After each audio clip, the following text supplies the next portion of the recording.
Thank you, Mr. Speaker. As we continue to talk and discuss and debate the issues of the debt ceiling, of the continuing resolution, there are still things taking place in government. Some of them aren't so good. Just to give a little background that you are certainly aware of, we have our Constitution with the Bill of Rights. The Bill of Rights is a section in the Constitution that protects citizens from government abuses. The First Amendment is first because it contains the most important rights. If those rights are abridged, the rest of the Bill of Rights, to me, are meaningless. And we all know that two of those provisions have to do with the freedom of speech and the freedom of press.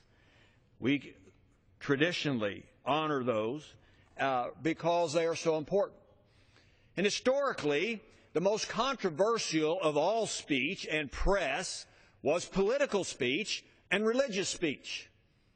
And those are especially protected in the First Amendment. And there are historical reasons for that.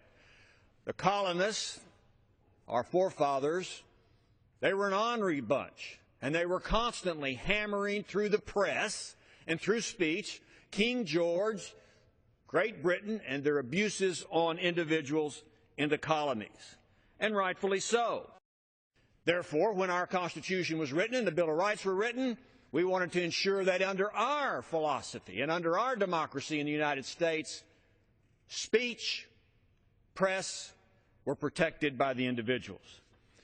And over the years, the Supreme Court has ruled on free speech and press cases, and they have gradually limited speech, which is another issue, under the theory that if there's a compelling state interest, and we'll talk about that some other time, whatever that is, then speech can be prohibited, even though if you just read the First Amendment, it doesn't say anything about speech unless there's a compelling state interest. But the Supreme Court said if there's a compelling state interest, speech can be limited. And, of course, the Supreme Court decides what that compelling state interest is. And there's also two types of punishment for speech.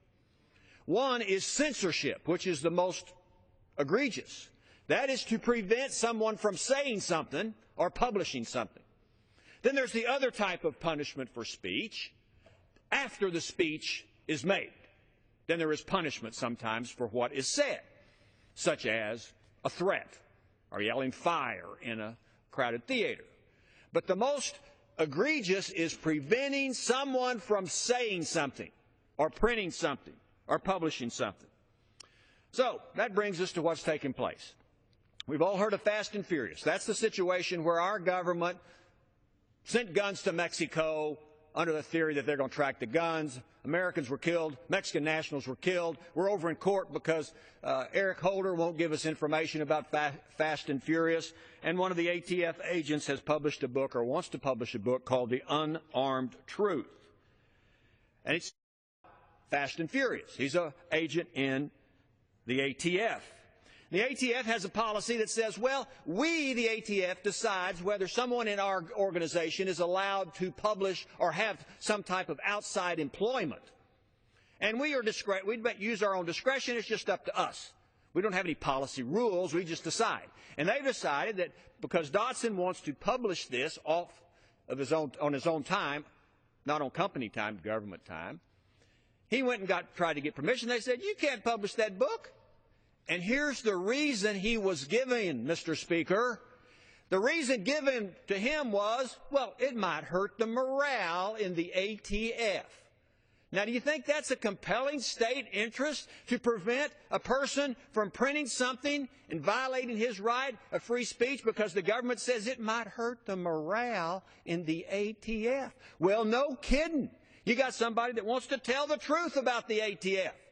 And it's a violation of his constitutional right not to be able to discuss openly what took place. It's a denial of the First Amendment freedom of speech. It's a denial of press. The ATF, they ought to be furloughed. They ought to be sequestered, especially these people that are denying freedom of press, the freedom of speech to someone who just wants to talk about what took place in the ATF. This ought not to be, but that's what's taken place over at the ATF censors, and that's just the way it is. I yield back. Gentleman's time.